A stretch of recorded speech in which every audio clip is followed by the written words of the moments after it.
Hello students, welcome back to my YouTube channel. Student, आज के session में हम डिस्कस करेंगे वॉलंटरी लिक्विडेटर के बारे में और उसके रिगार्डिंग उसके क्या क्या पावर्स एंड ड्यूटीज़ होती हैं। ठीक है, तो देखते हैं स्टूडेंट, प्रीवियस वाले वीडियो में हमने क्या कवर किया था।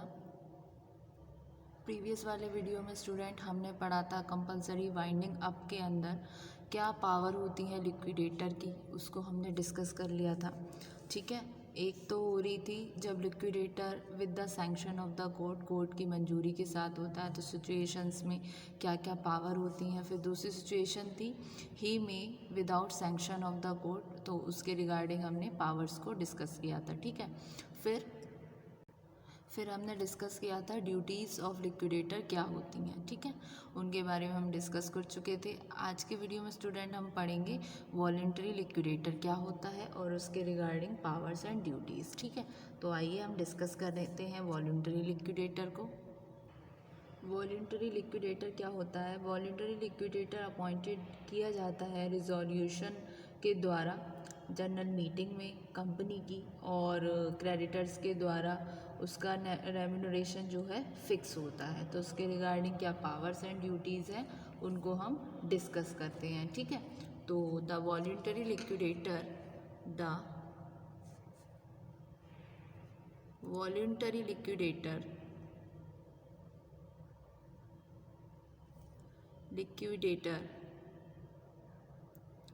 is appointed by resolution in general meeting of the company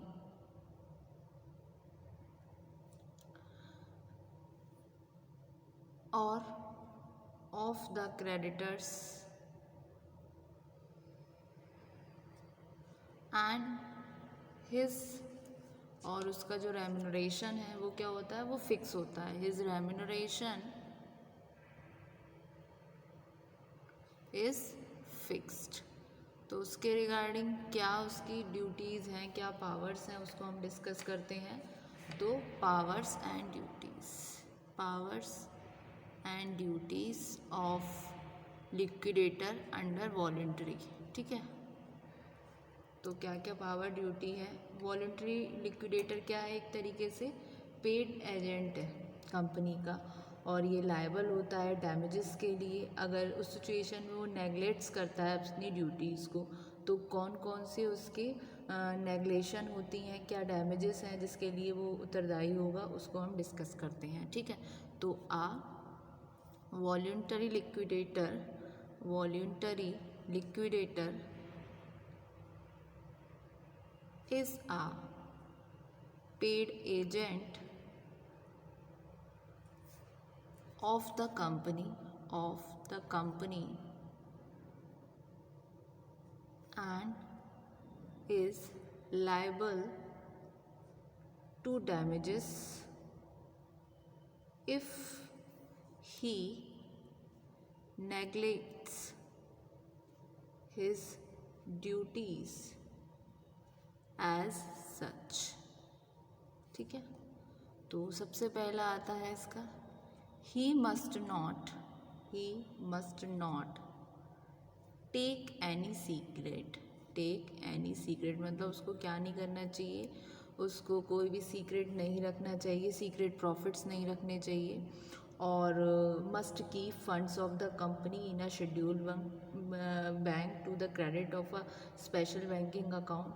मतलब उसको क्या करना चाहिए, उन फंड्स को रखना चाहिए शेड्यूल बैंक में जो क्रेडिट है स्पेशल बैंकिंग अकाउंट का, जो कहलाता है लिक्विडेशन अकाउंट ऑफ जो भी कंपनी होगी उसके लिमिटेड के नाम से, या फिर प्राइवेट लिमिटेड या फिर कंपनी। ठीक है, तो उसको नहीं रखना चाहिए सीक्रेट प्रॉफिट्स के जैसा, है ना, अपने पास। और उसको उस फंड्स को जो उसने रियलाइज़ करे हैं एसेट्स को सेल करके, और जो भी हैं जिसके प्रोसेस में जो लिक्विडेशन के जो उसने रियलाइज़ किया है अमाउंट, तो उसको नहीं रखना चाहिए एज अ सीक्रेट प्रॉफिट के नाम से। ठीक है, तो any secret profit and must keep funds of the company in a scheduled bank to the credit of a special banking account called the liquidation account of company limited or private limited और company. ठीक है, और उसको deposit नहीं करना चाहिए इस तरीके की मनी अपने पर्सनल अकाउंट में, ना ही इस मनी को रिटेन करना चाहिए। ठीक है, जो 500 रुपये से ज़्यादा हो और मोर देन 10 डेज़, मतलब 10 दिन से ऊपर और 500 रुपये से ऊपर अगर अमाउंट है तो उसको अमाउंट को अपने पर्सनल अकाउंट में उसको डिपॉजिट नहीं करना चाहिए। ठीक है, तो second, he must not deposit such money in his personal account nor must he retain with him more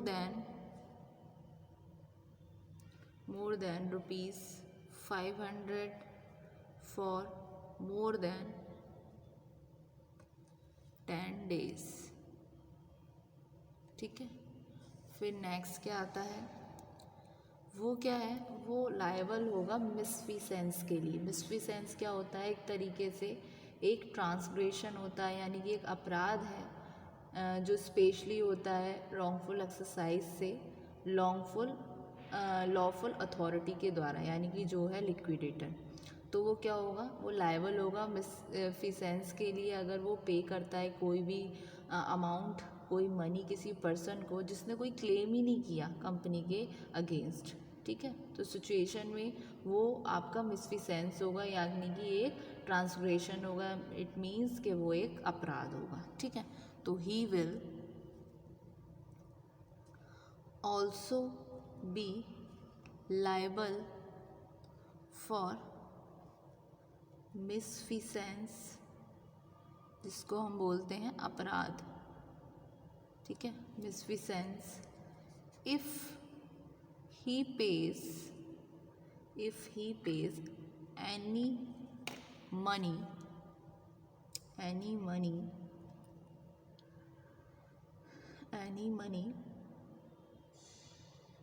to a person who has no claim against the company। ठीक है, फिर उसके अलावा और क्या आता है, ही में with the sanctions of members, वो किसके द्वारा है, मेंबर्स के मंजूरी के कारण, क्रेडिटर के रिजोल्यूशन के कारण, या फिर जो कमिटी ऑफ इंस्पेक्शन है, तो उसको वो काम करना चाहिए जो एक ऑफिशियल लिक्विडेटर करता है, उसको करना चाहिए जो कर सकता है। तो ये इसकी ड्यूटी है। तो ही में with the sanctions means होता है मंजूरी, sanctions of members or creditors,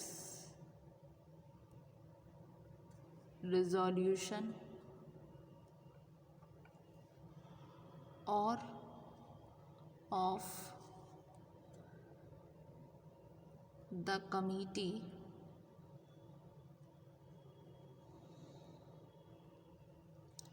of inspection do what the official liquidator can do। ठीक है, तो सेक्शन 512 फर्दर एम्पावर्स करता है कि बिना किसी सैंक्शन ऑफ कोर्ट के everything that the official liquidator can do and also exercise some of the powers of the court. तो सिचुएशन में क्या करता है वो, सेटलमेंट करता है लिस्ट ऑफ कॉन्ट्रीब्यूटरीज का, एडमिट करता है क्लेम्स, कॉल्स को बनाता है, जनरल मीटिंग को कॉल करता है और परफॉर्म करता है, इस तरीके के और भी फंक्शंस। ठीक है, जब वो सैंक्शन ऑफ द कोर्ट के द्वारा होता है तो वो वही वर्क करता है जो एक ऑफिशियल वर्कर ऑफिशियल लिक्विडेटर करता है। ठीक है, तो ये कुछ उसकी पावर्स एंड ड्यूटीज़ हुई लिक्विडेटर की, वॉलंटरी लिक्विडेटर की, क्योंकि वो क्या है, एक पेड एजेंट है। तो क्या पढ़ा हमने, वॉलंटरी लिक्विडेटर, ये वॉलंटरी लिक्विडेटर अपॉइंटेड किया जाता है रिजोल्यूशन जनरल मीटिंग में कंपनी के द्वारा, क्रेडिटर्स के द्वारा, और उसका रेम्यूनरेशन फिक्स होता है। तो इसकी कुछ 4 इसकी पावर्स एंड ड्यूटीज़ हैं जो हमने डिस्कस की। सबसे पहले थी उसकी कि उसको कोई भी सीक्रेट प्रॉफिट्स नहीं रखना है, उसको वो उस अमाउंट को जो उसने रियलाइज़ करी है उसको शेड्यूल बैंक में रखना है। एक तरीके से वो क्रेडिट है एक स्पेशल बैंकिंग अकाउंट का जो कहलाता है आपका लिक्विडेशन अकाउंट ऑफ जिस कंपनी का लिक्विडेशन हो रहा है उसका, और उसको डिपॉजिट करना चाहिए। इस तरीके की मनी अपने नहीं करनी चाहिए अपने पर्सनल अकाउंट में अगर वो 500 रुपये से ज़्यादा है और 10 दिन से ऊपर नहीं। ठीक है, फिर उसके अलावा वो लायबल होगा मिसफिसेंस के लिए अगर वो पे करता है किसी मनी को किसी पर्सन को, मतलब जिसने क्लेम भी नहीं किया है एक तरीके से, तो वो अपराध हुआ और उसको वही वर्क करना चाहिए जो कोई ऑफिशियल लिक्विडेटर करता है in case of voluntary liquidator, अगर वो सैंक्शन होता है मेंबर्स ऑफ क्रेडिटर के रिजोल्यूशन से। ठीक है, या फिर कमेटी ऑफ इंस्पेक्शन से। तो होप सो स्टूडेंट आज के वीडियो में आपको इतना क्लैरिफाई हुआ ये कंसेप्ट, तो थैंक यू वेरी मच।